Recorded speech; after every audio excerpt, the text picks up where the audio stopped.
तो भगवान को कैसे जान सकते हो? गुरु परंपरा से यथारूप में ज्ञान प्राप्त करके, किसी भक्त की शरण ग्रहण करके। जो भगवान का शुद्ध भक्त है उसकी सेवा करो, उसकी शरण ग्रहण करो, ठीक है, और जो वो नियम बताता है उसका पालन करो, ठीक है। आसानी से आप भगवान को समझ जाओगे, जैसे शील प्रभुपाद जी ने समझा दिया। क्या है भगवान? भक्त ही समझ, कोई ना तो ज्ञानी समझ पाता है ना योगी समझ पाता है, ठीक है। तो भगवान अब बताना चालू कर रहे हैं। भूमिरो अनलो वायु खम मनो बुद्धि देव चा अहंकारा इति हमें भिन्ना प्रकृति अष्टधा। पृथ्वी, जल, अग्नि, वायु, आकाश, मन, बुद्धि, अहंकार, ये 8 प्रकार से विभक्त मेरी भिन्ना प्रकृतियां हैं, अपरा शक्तियां हैं। अब भगवान ने बताना चालू किया कि जो तुम ये देखते हो ना 8 चीजें क्या है, ये भगवान की प्रकृति है, शक्तियां हैं अलग अलग, लेकिन ये भगवान नहीं है, समझ रहे? इसलिए भिन्न बोला है। पृथ्वी, अग्नि, जल, वायु, आकाश, मन, बुद्धि, अहंकार, ये शक्तियां हैं भगवान, भगवान नहीं है, समझ रहे? हमें इस चीज पे, इस श्लोक पे आगे पढ़ने से पहले उन लोग से कुछ क्वेश्चन पूछना चाहता हूँ। क्या कर रहे हैं ये? कहीं दिमाग बहुत है क्या? आपको ही बोल रहा हूँ। हाँ, तो यहाँ सुनिए, जल्दी समझ में आए। एक व्यक्ति है, उसने घर का नक्शा बनवाया, नक्शा बनता है ना घर का, और उसने सारा सामान ला के दिया जो भी घर बनाने में लगता है, सब कुछ दिए लाके, और एक इंजीनियर को पकड़ा कि तुम ये घर बनाओ मेरा, ठीक है। वो इंजीनियर ने वो घर बना दिया। घर किसका कहलाएगा? मकान मालिक, उस व्यक्ति का, इंजीनियर का, व्यक्ति का। बताइए, सिंपल बात बताओ, कोई ज़्यादा कोई बहुत कठिन क्वेश्चन नहीं है। व्यक्ति का ही दिलाएगा। और उसे पसंद नहीं आया होगा, उसने कहा बुलडोजर मंगाओ, तोड़ दो उसको, तो तोड़ने वाला कौन कहलाया? वो मालिक ही या वो बुलडोजर वाला? मालिक है कि नहीं? इतनी चीज़ समझ में आ गई, कुछ लोग भी समझ में आ गए। क्या बोला मैंने? किसने बनवाया है? किसने तोड़ा? हाँ, बनवाने वाला कौन है? जो पैसा सामान ला के दे रहा है, जो बना रहा है, ठीक है। ईश्वर, विज्ञान भगवान की स्वाभाविक स्थिति तथा उनकी विविध शक्तियों का विश्लेषण करता है। भगवान के विभिन्न पुरुष अवतारों, विस्तारों की शक्ति को प्रकृति कहा जाता है, जैसा कि सातवत तंत्र में उल्लेख मिलता है। अब मेन चीज आती है कि सृष्टि का निर्माण के ऊपर आता है। सृष्टि का निर्माण सब लोग बोलते हैं ब्रह्मा जी ने किया है, बनाया है ब्रह्मा जी ने, लेकिन उनको सामान किसने प्रदान किया? किसने प्रदान किया? पृथ्वी, अग्नि, जल, वायु, आकाश, मन, बुद्धि, अहंकार, जितने ये तत्व हैं किसने दिए? भगवान ने दिए। भगवान ने उनको बुद्धि दी कि तुम सृष्टि का निर्माण करो मेरे कहे अनुसार। जब सृष्टि का निर्माण हो गया तो अब भगवान उसका पालन करेंगे। तो घर बनाने वाला ही घर का पालन करता है ना, कि वो इंजीनियर आगे करता है, बल्कि उस इंजीनियर का पालन भी घर बनाने वाला ही करता है कि लो ये पैसा लो, तुमने इतनी मेहनत की है, ठीक है। उसके बाद जब उसका घर वो डिमोलिश होने लगता है, खराब होने लगे, चलो यार ये तो सड़ रहा है, टपक रहा है, छत टूट रही है, ये हो रहा है, कभी इसको तोड़ डालो, कुछ बनाते हैं। तो फिर वो शिव जी को बुलाते हैं, चलो नाश करो इसका। समझ रहे बात को? हैं? तो कौन सामान प्रदान कर रहा है? कौन भगवान है, कौन ब्रह्मा जी है, कौन शिव जी है? अभी ये समझ में आएगा, ठीक है। सृष्टि के लिए भगवान कृष्ण का स्वांश 3 विष्णुओं का रूप धारण करता है। ये बहुत गहरी नॉलेज है, भागवत की है, ठीक है। भगवान कृष्ण 3 विष्णु के रूप में, स्वांश के रूप में प्रकट होते हैं। स्वांश क्या होता है, कोई बता सकता है? स्वांश और विभिन्नांश 2 चीजें होती हैं। स्वांश क्या होता है, विभिन्नांश क्या होता है? हम जैसे हैं जीवात्मा, ये भगवान के विभिन्न अंश हैं। और स्वांश क्या होता है? भगवान हैं? भगवान का छोटा रूप। स्वांश मतलब होता है, जो सही बोल रहे हो आप लोग, कुछ स्वयं का अंश, मतलब भगवान विस्तार करते हैं अपना। कैसा विस्तार? जैसे एक कैंडल होती है, एक कैंडल जल रही है, आपने एक उस कैंडल से दूसरी कैंडल जला दी, तो दोनों में क्या डिफरेंस है?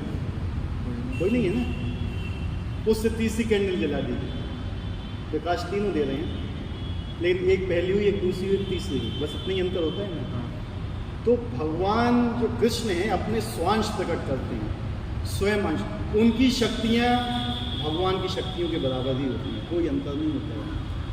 गुण भी भगवान के समान होते हैं, मात्रा भी भगवान के समान होती है।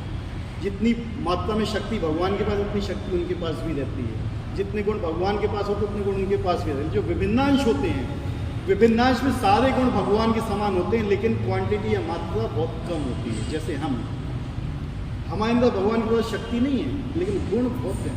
जितने भगवान के पास गुण होते हैं, हमारे पास भी गुण हैं। ठीक है। तो जितनी ज़्यादा हम भगवान की भक्ति करते जाएंगे ना, जितने आगे उतने गुण हमारे विकसित होते जाएंगे अपने आप। हमें अलग से अपने अंदर कोई गुण डेवलप नहीं करना है कि कोई मोटिवेशन वाला आके बोलता है तुम ये करो, तुम ये कर सकते हो, तुम वो कर सकते हो, अपने आप डेवलप नहीं होता है ये करना। जब तक तुम भगवान की भक्ति नहीं करोगे, गुण तुम्हारे अंदर डेवलप नहीं हो सकते हैं। ठीक है। तो भगवान क्या करते हैं? सृष्टि के लिए, किस चीज के लिए? सृजन करने के, ब्रह्मांड की सृष्टि के लिए भगवान कृष्ण का स्वांश 3 विष्णुओं का रूप धारण करता है। पहले महाविष्णु हैं, जो संपूर्ण भौतिक शक्ति महत्त्व को उत्पन्न करते हैं। द्वितीय गर्भोदकशाही विष्णु हैं, जो समस्त ब्रह्मांड में प्रविष्ट होकर उनमें विविधता उत्पन्न करते हैं। और तृतीय क्षीरोदकशाही विष्णु हैं, जो समस्त ब्रह्मांड में सर्वव्यापी परमात्मा के रूप में फैले हुए हैं और परमात्मा कहलाते हैं। वे प्रत्येक परमाणु तक के भीतर उपस्थित हैं, और जो भी इन तीनों विष्णुओं रूपों को जानता है, भव बंधन से मुक्त हो सकता है। केवल इतना जानने से यह भव बंधन से मुक्त हो जाए। 3 विष्णु। पहले कौन है? महाविष्णु। दूसरे कौन है? गर्भोदकशाही विष्णु। तीसरे कौन है? क्षीरोदकशाही विष्णु। ये तीनों कहाँ से निकलते हैं? भगवान से हैं? पहले भगवान विस्तार करते हैं बलराम जी के रूप में, बलदेव जी के रूप में। बलदेव जी फिर अपना विस्तार करते हैं वासुदेव, संकर्षण, प्रद्युम्न, अनिरुद्ध के रूप में। ठीक है। और फिर उसमें से संकर्षण निकलते हैं, वो फिर से विस्तार करते हैं अपना। तो वहाँ से नारायण से निकलते हैं महाविष्णु। मतलब भगवान कितने ऊपर हैं। और नारायण से कौन प्रकट होते हैं? महाविष्णु। महाविष्णु के रोमों से, रोमकूप से ब्रह्मांडों की उत्पत्ति होती है। क्या होती है? ब्रह्मांडों की उत्पत्ति। ये तुम लोग के सिर के ऊपर से जाएगा ये। ठीक है। लेकिन इसमें आया है तो मैं तुम्हें कुछ बता रहा हूँ ये चीज़ें, कि लोग कहते हैं ना कि कृष्ण विष्णु के अवतार हैं। ठीक है। तो वो चीज़ मैं यहाँ पर क्लियर कर रहा हूँ आप लोगों की। तो जो महाविष्णु हैं, महाविष्णु कहाँ रहते हैं? कारण सागर महाविष्णु रहते हैं। उनके शरीर के रोमकूप से ब्रह्मांडों की उत्पत्ति होती है, और जब वो श्वास छोड़ते हैं उनको गति प्राप्त होती है ब्रह्मांडों को। और ब्रह्मांड निर्जीव होते हैं। क्या होते हैं? निर्जीव होते हैं। वो कुछ नहीं कर सकते ब्रह्मांड। क्या होते हैं? निर्जीव। कोई क्रिया प्रतिक्रिया नहीं होती है उसमें। तो उनमें क्रिया प्रतिक्रिया करने के लिए भगवान जो महाविष्णु हैं, वो गर्भोदकशाही विष्णु के रूप में एक ब्रह्मांड के अंदर प्रवेश करते हैं। ब्रह्मांड आधा पानी से भरा होता है, जिसको गर्भ सागर बोला जाता है। क्या बोला जाता है? गर्भ सागर। उसमें भगवान लेटते हैं। उनकी कहाँ से? नाभि से फिर एक कमल उत्पन्न होता है, जिसको कमल नाभ बोला जाता है। उसमें सारे प्लैनेट उत्पन्न होते हैं। ठीक है। और सबसे टॉप पे कौन होते हैं? ब्रह्मा जी। ठीक है। ये है हमारी जो वैदिक सिद्धांत, शास्त्र क्या बताते हैं। ये कभी किसी बाइबल और कुरान या किसी बौद्ध धर्म में नहीं बताया गया है। ठीक है। ये होता है गर्भोदकशाही विष्णु। गर्भोदकशाही विष्णु जब किसी ब्रह्मांड में प्रवेश करते हैं तभी ब्रह्मांड क्रियाशील होता है। जब ब्रह्मा जी उसमें उत्पन्न होते हैं, मतलब पूरा कमल के ऊपर जब ब्रह्मा जी का जन्म होता है, तो ब्रह्मा जी को फिर भगवान आदेश देते हैं कि अब आप सृष्टि करो, क्योंकि सारी चीज़ मैंने लाके तुमको दी है। मेरे ही द्वारा ब्रह्मांड उत्पन्न हुआ है, मेरे द्वारा पृथ्वी जल अग्नि वायु का सब उत्पन्न हुआ है। अब मैं ही तुम्हें बुद्धि दे रहा हूँ कि तुम इसका निर्माण करो। तो जितने भी आत्मा सोई हुई हैं वो आएंगी, उनको समय दिया जाएगा भगवान की भक्ति करने के लिए। एक मतलब सेकंड चांस दिया जाएगा उनको, तो भगवान की भक्ति करेगा, अभी भी तुम भगवत धाम जा सकते हो। तो केवल इतना सब निर्माण किस लिए होता है? हमारे लिए, हम एक अगला चांस देने के लिए। नेक्स्ट चांस बोलते हैं, सेकंड चांस। हम एक अगला चांस दे रहे हैं भगवान की, तुमने अपने पिछले जीवन में तो कुछ नहीं किया है, अब मैं तुम्हें अगला जीवन दे रहा हूँ, अब तो करो। इसी प्रकार ये होती रहती है। और फिर जो गर्भोदकशाही विष्णु है, वो तो गर्भ सागर में रहते हैं। तो जितने भी जीव उस ब्रह्मांड में होते हैं, सबके साथ वो फिर क्षीरोदकशाही विष्णु के रूप में उनके हृदय में निवास करते हैं, परमात्मा के रूप में। भगवान कभी जीव को अकेला नहीं छोड़ते हैं, इतना प्रेम करते हैं जीव को। तो हम भूल जाते हैं भगवान। हमारा मित्र, सबसे बड़ा मित्र, सबसे बड़ा सखा भगवान है, तो हम भूल जाते हैं उनको। यहाँ तक कि कण कण में भगवान परमात्मा के रूप में विद्यमान है।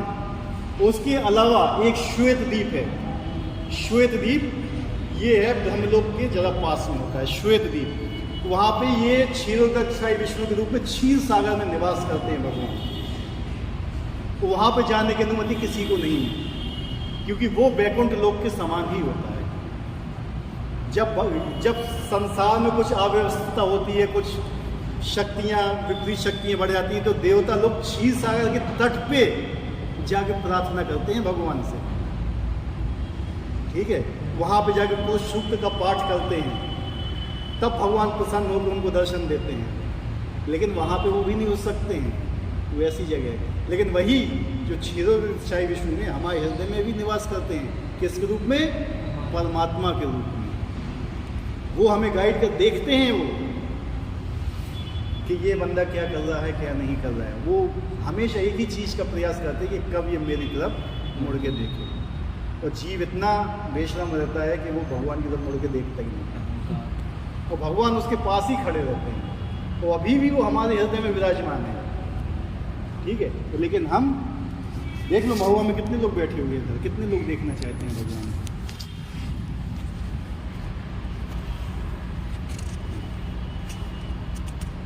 तो क्या बताया, जो इन तीन पुरुष अवतार, जो विष्णु के तो असंख्य अवतार हैं, लेकिन जो सृष्टि के निर्माण में काम आते हैं, महाविष्णु, क्षीरोदकशाही गर्भोदकशाही विष्णु और फिर क्षीरोदकशाही, इनको पुरुष अवतार बोला है, क्योंकि सृष्टि के काम। ऐसे तो भगवान विष्णु की असंख्य, मतलब कृष्ण की असंख्य अवतार हैं, जो वैकुंठ लोक में हर एक लोक में हर टाइप के विष्णु हैं, असंख्य हैं ऐसे।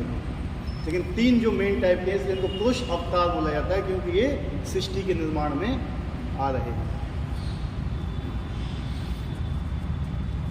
ये भौतिक जगत भगवान की शक्तियों में से एक का क्षण प्राकट्य है। जितनी भगवान की शक्तियाँ हैं वो उसकी बहुत छोटी सी है, तेज मात्र है ये ब्रह्मांड। इतनी छोटी शक्ति है ये भगवान की, और हम अपनी शक्ति को कितना बड़ा समझते हैं, क्षण भर।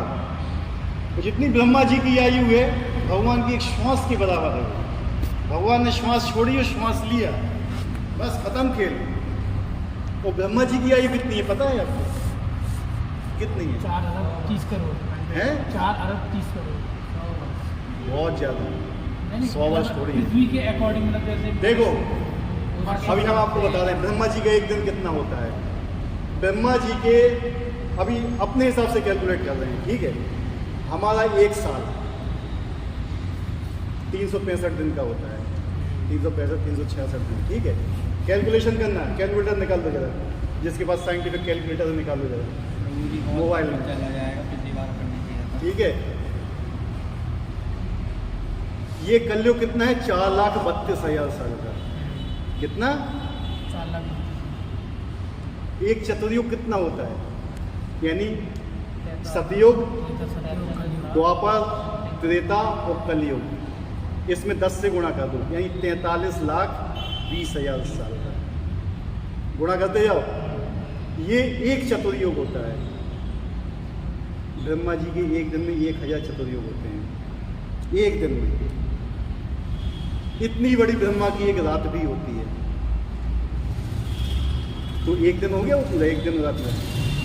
उसमें अब 30 से गुणा करो ब्रह्मा जी का महीना, उसमें 12 से गुणा करो ब्रह्मा जी का एक साल, फिर उसमें 100 साल की ब्रह्मा जी की आयु होती है। अब कैलकुलेट करो, तुम्हें पता चलेगा। हैं?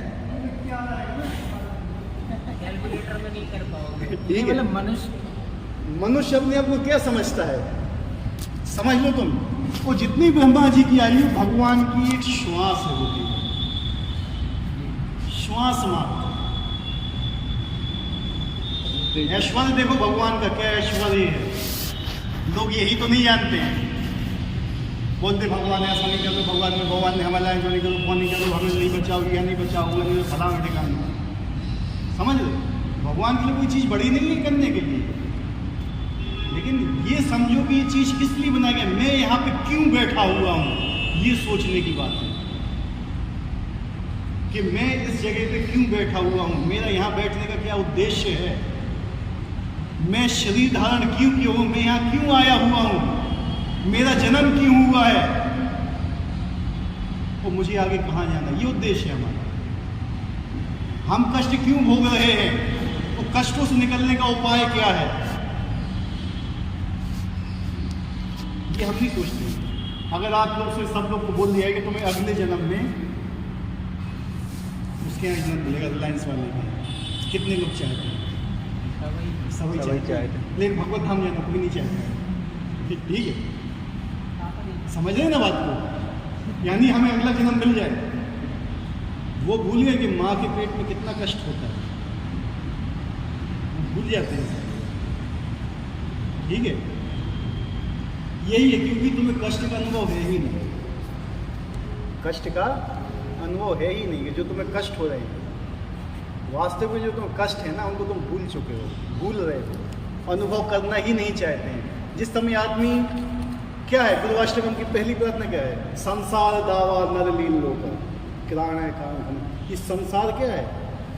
जल रहा है। जब तक तुम्हें संसार में जलन नहीं होगी ना, तुम अध्यात्म के रास्ते में चल ही नहीं पाओगे। तुम्हें तो संसार बहुत अच्छा लग रहा है, चलो सुबह मिल रहा है खाने को, दोपहर को मिल रहा है, टीवी आ रही है, चल रही, क्या परेशानी इधर पे? असली परेशानी है क्या है? जन्म मृत्यु जरा और व्याधि, जो सबके जीवन में आती। जन्म भी होता है, मृत्यु भी होती है, बुढ़ापा भी आता है, बीमारी भी आती है, कष्ट आते हैं। ये हर व्यक्ति के जीवन में आते हैं ये कष्ट। कोई ऐसा व्यक्ति हो जिसका जन्म ना हुआ हो, जिसकी मृत्यु नहीं होनी हो, जिसका बुढ़ापा नहीं आने वाला हो, या जिसको बीमारी नहीं होने वाली हो। 4 मुख्य चीज़ें हैं ये, भूल जाता है यार। तो सबसे बड़ा है मृत्यु, उसको ही भूल जाता है, जो हर क्षण पास आ रही है तुम्हारे। एक एक सेकंड जहाँ जहाँ ऐसा चल रहा है, उतनी मृत्यु तुम्हारी समीप आती जा रही है, और तुम कोई मतलब नहीं, लापरवाह।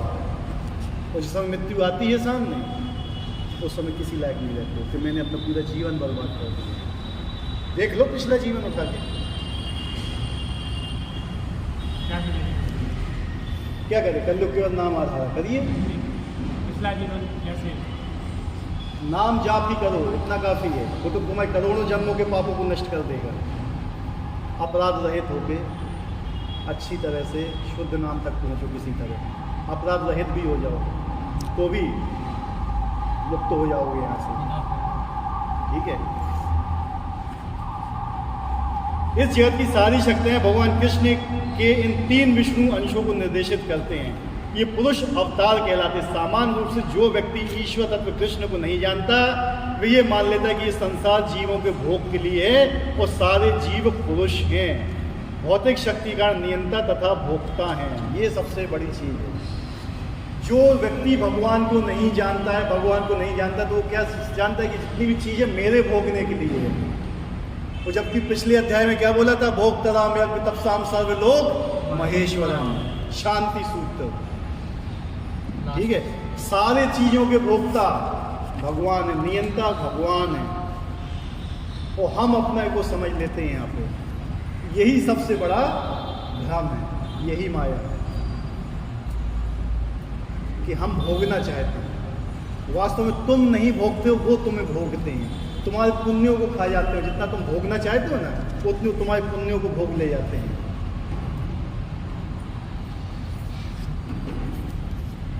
भगवत गीता अनुसार ये नास्तिक निष्कर्ष झूठा है। क्या भगवत गीता अनुसार क्या है? ये नास्तिक भोगने की प्रवृत्ति क्या है? ये नास्तिकतावाद।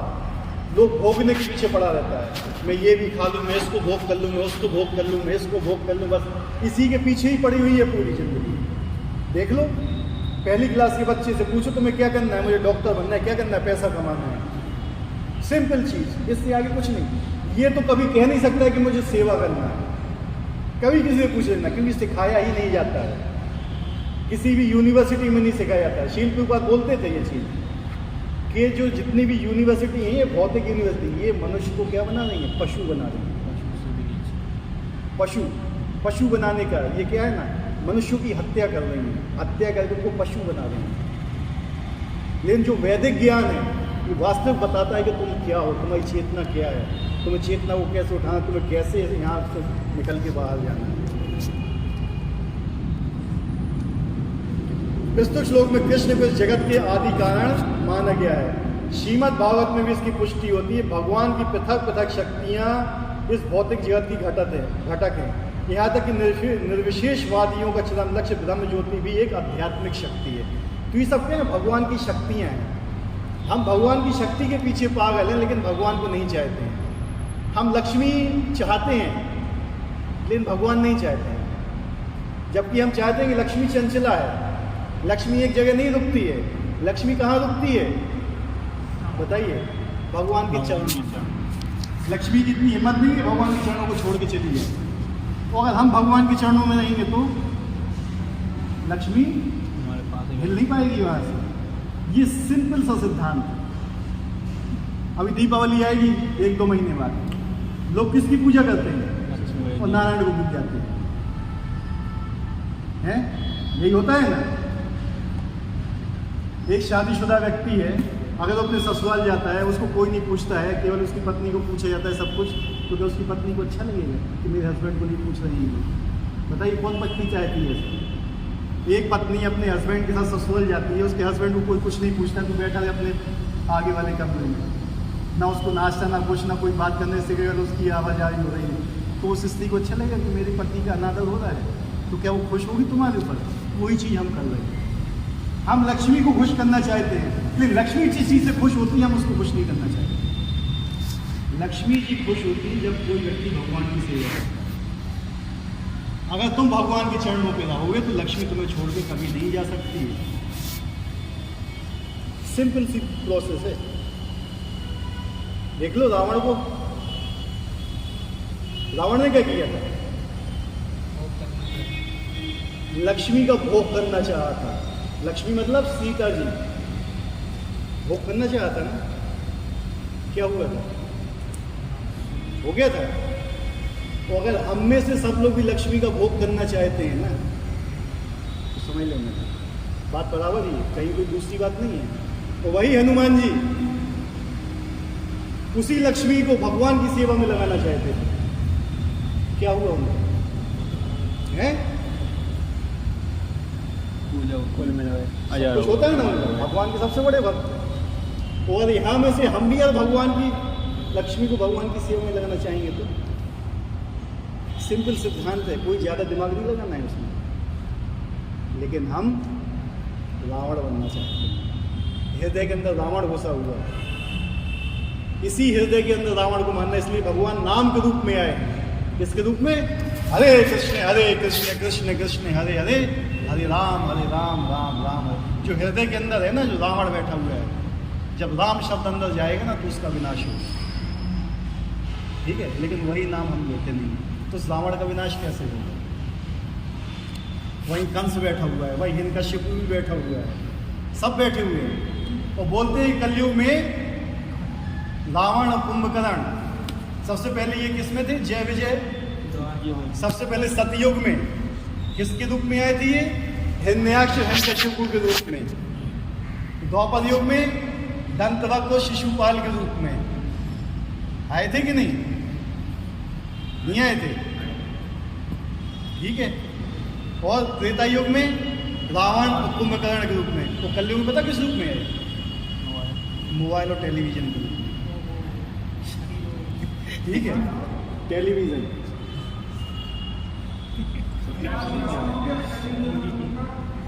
आप समझ लो जिसको भी ये तुम्हारे पास जो चीजें हैं ना, ये समझ लो। अब आप किसका संग कर रहे हो? जिसका संग करोगे तो वैसे ही जाओगे, ठीक है। तो ये किसी बड़े वैष्णव ने बताया था ऐसा, ठीक है, देख लो ना, ट्राई करो। तो खुद दिखने में आ रहा है ना नजर। परमात्मा की अभिव्यक्ति भी क्षीरोदक्षाय विष्णु का एक क्षणक सर्वव्यापी पक्ष है। जो परमात्मा हमारे हृदय में है ना, ये एक चिंगारी मात्र है। परमात्मा जो क्षीरोदक्षाय विष्णु का एक चिंगारी मात्र है हमारे हृदय में, क्षणिक। आध्यात्मिक जगत में परमात्मा की अभिव्यक्ति शाश्वत नहीं होती, अतः यथार्थ परम सत्य तो भगवान श्री कृष्ण है। जब आप वैकुंठ लोक में जाते हैं ना, वहाँ परमात्मा नहीं होता है, वहाँ ब्रह्म ज्योति नहीं होती, वहाँ भगवान होते हैं। परमात्मा कहाँ तक होता है? ब्रह्म, यहीं पर। ये तीन क्या है? क्षीरोदक्षाय विष्णु, गर्भोदक्षाय विष्णु, महाविष्णु, क्या है? परमात्मा है। क्या है? हमारे अंदर का परमात्मा कौन है? क्षीरोदक्षाय विष्णु। इस ब्रह्मांड का परमात्मा कौन है? गर्भोदक्षाय विष्णु। तो सारे ब्रह्मांडों का परमात्मा कौन है? महाविष्णु। ये तीनों क्या है? परमात्मा है। ये प्रभु जी ये पूछ रहा था, हाँ आज अगर भगवान जी बैकुंठ लोक में रहते हैं, हाँ, हमने सुना है भगवान जी ब्रह्मांड बनाकर वो कहीं और जगह रहते हैं, हाँ, ब्रह्मांड की भी कहीं पर है। तो वही तो है वैकुंठ लोक। नहीं, हमें कहना ब्रह्मांड की आधी जगह में, मतलब वो रहते हैं, बैकुंठ बना है आधे नहीं नहीं, ब्रह्मांड। ब्रह्मांड से परे है वैकुंठ, ठीक है। वो ब्रह्मांड क्षीर से सागर भी बताया ऊपर था, है। क्षीर सागर। क्षीर क्षीर सागर तो अलग है, वो तो ब्रह्मांड के अंदर है, लेकिन उसके ऊपर काफ़ी है। जो हमारा जो ब्रह्मांड है, ब्रह्मांड के आगे ब्रह्म ज्योति है, ठीक है। ब्रह्म ज्योति में ही करोड़ों अनंत वैकुंठ लोक हैं, जिसमें हर विष्णु निवास करते हैं। उससे ऊपर है अयोध्या धाम, उसके ऊपर है द्वारका धाम, उसके ऊपर है मथुरा धाम, उसके ऊपर है वृंदावन धाम, टॉप मोस्ट गोलोक वृंदावन। ये धाम है, एक के ऊपर एक के ऊपर एक। वे पूर्ण शक्तिमान पुरुष हैं, उनकी नाना प्रकार की भिन्न तथा अंतरंग शक्ति है। मतलब भगवान क्या है? पूर्ण शक्तिमान है। लेकिन जो परमात्मा है उनकी क्या है? ये शक्तियाँ हैं। क्या है? हम भी भगवान की शक्ति हैं, माया भी भगवान की शक्ति है। ये पृथ्वी, अग्नि, जल, वायु, आकाश, ये भी सब भगवान की ही शक्तियाँ हैं, कोई अलग चीज़ नहीं है। और ये हमारी फिजिक्स क्या बताती है कि किससे बनी है? वो 103 तत्व बता दिए, hydrogen, helium, lithium, beryllium, boron, carbon, nitrogen, oxygen, fluorine, फलाना ढिकाना, ये सब पृथ्वी तत्व से बने हुए हैं। किससे बने हुए हैं? लेकिन पृथ्वी तत्व किससे बना हुआ है? शब्द, स्पर्श, रूप, रस, गंध, ये नहीं बताते हैं वो लोग, इतनी सूक्ष्म नहीं बताए। मन, बुद्धि, अहंकार, इसका तो नाम ही नहीं है फिजिक्स में। तो क्या पढ़ा रहे हैं ये तुम्हें यूनिवर्सिटी में? देख लो, मन, बुद्धि, अहंकार जो इतना सटल लेवल है, सूक्ष्म लेवल है, ये भी नहीं है। अहंकार मतलब क्या होता है? ये नहीं बताया किसी भी। अहंकार मतलब होता है आइडेंटिटी। तुम्हारी आइडेंटिटी क्या है? कौन हो तुम? क्या बताया था? आइडेंटिटी। अगर हम अपने आप को आत्मा समझते हैं तो ये शुद्ध अहंकार है। क्या बोलते हैं उसको?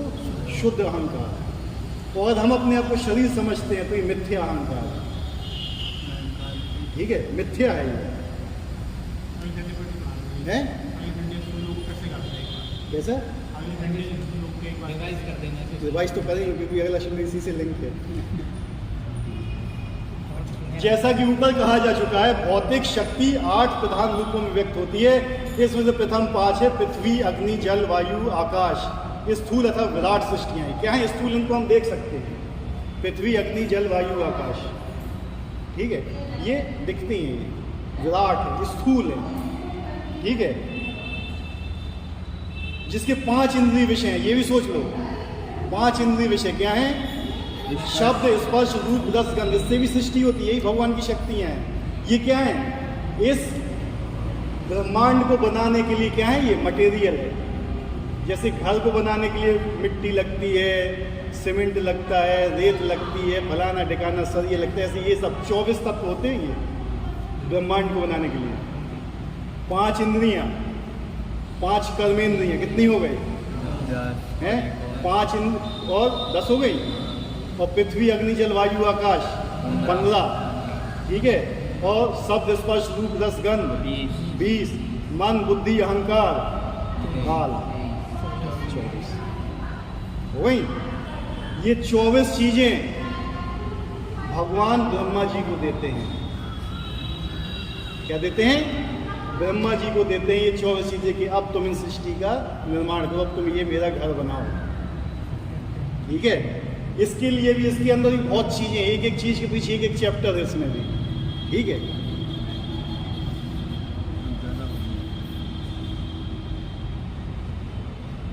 भौतिक विज्ञान में ये 10 ही तत्व हैं जो भौतिक विज्ञान पढ़ाई जाती है ना, किंतु अन्य 3 तत्वों जिसके नाम है मद, बुद्धि, अहंकार, भौतिकतावादी उपेक्षित लगते हैं। इन सब चीज को नहीं पढ़ाते हैं क्योंकि पता ही नहीं है उनको, क्योंकि उनने गुरु परंपरा में पढ़ा ही नहीं। सबसे बड़ी बात ये है ना, जब तक आप गुरु परंपरा में नहीं पढ़ोगे चीजें आपको पता ही नहीं चलेंगी। आप वही फिजिक्स पढ़ते रहोगे, उसमें नंबर ले आओगे, बस हमने टॉप कर लिया। और ब्रह्मा जी को दिखाओगे, उसको यमदूत को, भैया हम टॉप किया था हमने, हमें मत ले जाओ तुम, नहीं छोड़ेगा वो, ठीक है। किंतु अन्य 3 तत्व जिनके मन, बुद्धि, अहंकार भौतिकतावादी उपेक्षित रखते हैं। दार्शनिक भी जो मानसिक कार्यकलापों से संबंधित पूर्ण ज्ञानी नहीं है। क्या है? पूर्ण ज्ञानी नहीं है वो भी, क्योंकि वे परम उद्गम कृष्ण को नहीं जानते। जो भी व्यक्ति इन सब चीज को कृष्ण से संबंधित नहीं समझता है वो अज्ञानी है, उसको पूर्ण ज्ञान नहीं हो सकता है। जो व्यक्ति ये जानता है कि ये जो 24 तत्व हैं ये भगवान श्री कृष्ण ने किसको प्रदान किए थे? ब्रह्मा जी को सृष्टि का निर्माण करने के लिए। उनने सृष्टि का निर्माण किया और फिर जब उसमें स्वयं क्षीरोदक से विश्व रूप में आए, उनने इसका संचार किया, सबके अंदर जान डाली, तब ये पृथ्वी जब ये ब्रह्मांड चलायमान हुआ। ऐसे नहीं चला ये ब्रह्मांड, जिसमें जो श्रीमद् भागवतम का 3रा स्कंद है पूरा इसी के पीछे भरा हुआ है, पूरा कैसे सृष्टि का निर्माण हुआ। बाइबल क्या बताती है कि उन्होंने कहा कि यहाँ पानी आया तो पानी आ गया, यहाँ पे पृथ्वी आया तो ये मनुष्य का निर्माण हुआ तो हो गया। 7 दिन में नहीं हुआ था ये। लेकिन उन लोगों को समझाने के लिए जिनकी मंद बुद्धि थी, उनको समझाने के लिए सब बोला गया था। तो जो बाइबल में जो ज्ञान है, जो कुरान में जो ज्ञान है, ये क्या है? आंशिक है। क्या है? पूर्ण ज्ञान नहीं है इसमें। पूर्ण ज्ञान प्राप्त करने के लिए आपको गुरु परंपरा में आना पड़ेगा और गुरु की शरण लेके उनकी सेवा करके इस ज्ञान को धारण करना। अगर तुम गुरु की सेवा नहीं करते हो, गुरु की शरण में जाते हो, ये ज्ञान को आप धारण कर ही नहीं पाओगे।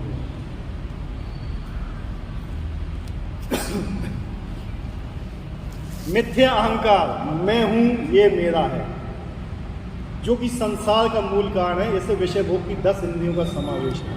ये है अहंकार, मिथ्या अहंकार, मैं और मेरा। मैं कौन हूं और मेरा कौन है, ये सबसे बड़ा क्वेश्चन है। किसी लोग से पूछो कि मैं कौन हूं, तो ये बताएगा मैं तो शरीर हूं, ये हूं, फलाना ठिकाना। ये मैं नहीं है, ये मिथ्या अहंकार है। मैं हूं, ये मेरा है, मैं ब्राह्मण हूँ, क्षत्रिय हूँ, वैश्य हूँ, शूद्र हूँ, हैं? ये है। या ब्राह्मण, क्षत्रिय, गृहस्थ, सन्यासी हूँ मैं, क्या हूँ? कुछ नहीं। ये सब चीज शरीर से है। क्या है? शरीर से ये सब चीज़। और मैं शरीर तो हूँ ही नहीं। जब मैं हूँ, मैं शरीर ही नहीं हूँ, तो शरीर से संबंधित मेरा कैसे हो गया? ये मेरी पत्नी है, मेरा बच्चा है, ये मेरा घर है, ये मेरी जमीन है, ये मेरा पैसा है, क्या है मेरा? कुछ भी नहीं है। सब मुझे दिया गया है। दिया गया है किस लिए? भगवान की सेवा करने के लिए। जिस समय अर्जुन कुरुक्षेत्र के युद्ध में थे, उन अर्जुन को भगवान ने सारी शक्तियां दी थी युद्ध लड़ने के लिए। अर्जुन विजयी हुए थे। लेकिन जब वही कुरुक्षेत्र समाप्त हो गया युद्ध, उन्हीं अर्जुन से भगवान ने सारी शक्तियां ले ली थी वापस, और वही वीरों से हार गए थे। भूल गए वो जगह?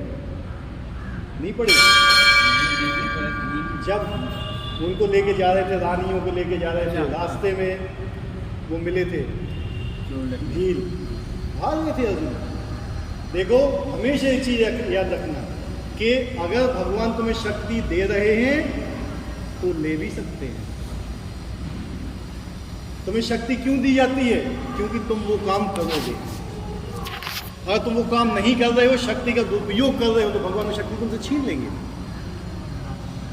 ठीक है, सिंपल बात है।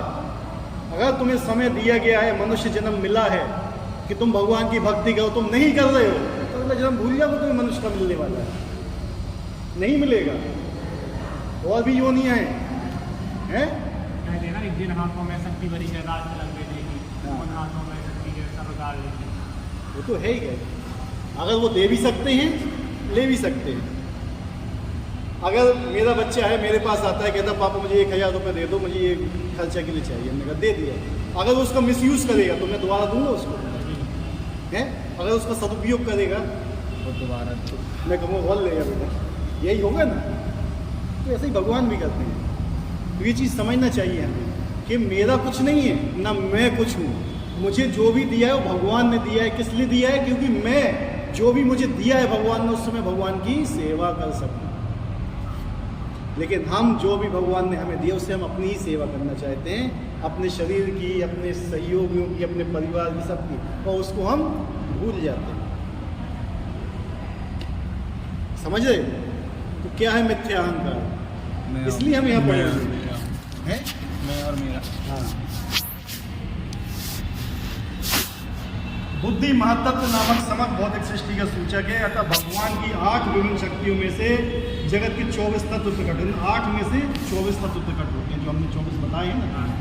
इन 24 तत्वों से ही सृष्टि होती है। 24 तत्वों से ही सृष्टि होती है। जो नास्तिक दर्शन, नास्तिक सांख्य दर्शन के विषय हैं। एक नास्तिकवाद का भी दर्शन है, वो केवल इन चीज़ों को मानता है, भगवान को नहीं मानता है। देखो जब भगवान कोई चीज़ देते हैं ना, जैसे 24 तत्व ब्रह्मा जी को दिए, तो बनाने के लिए बुद्धि भी दी है।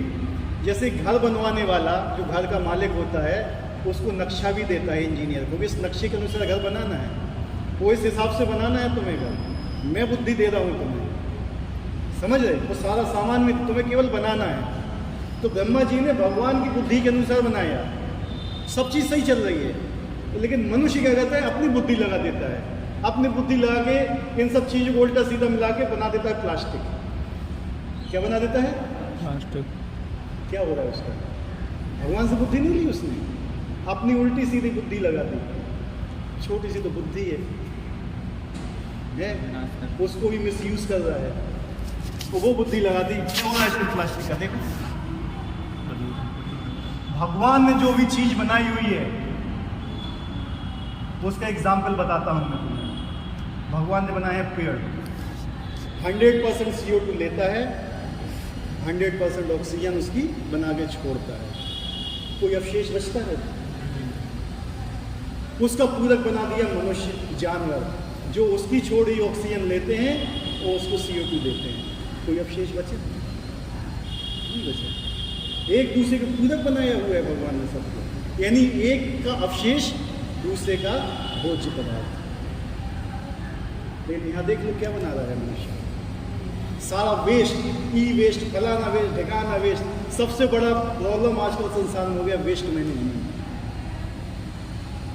ठीक है, सीखो ये चीज़ कि हमें जो भी काम करना है, भगवान की बुद्धि कैसे मिलेगी? अगर आप गुरु परंपरा में रहोगे, भगवद गीता स्वरूप के अनुसार चलोगे, तो गुरु परंपरा में रह के भगवान आपको बुद्धि देंगे, आपको किस प्रकार से किस चीज़ का इस्तेमाल करना है। तो हम किसी चीज़ का सही से इस्तेमाल नहीं करना चाहते हैं।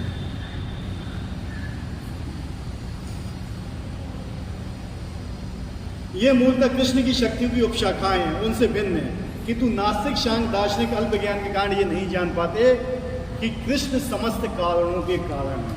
ये नास्तिक लोग नहीं जान पाते, वो भगवान को नहीं मानते। वो कहते सब प्रकृति कर रही है, भगवान कुछ नहीं कर रहा है। क्या प्रकृति ऑटोमेटिक कर रही है क्या? सर, हर चीज़ के पीछे एक व्यक्ति होता है, राइट रॉन्ग है? हर चीज़, कोई भी व्यक्ति ऑटोमेटिक कोई भी चीज़ काम करे, उसके पीछे एक व्यक्ति होता है। 4 वाक दर्शन वाली तो मानती नहीं कुछ है? 4 वाक दर्शन, वही 4 वाक क्या था ये? वो तो कहते हैं कि सिर्फ दिखता है वही सब कुछ है, बस।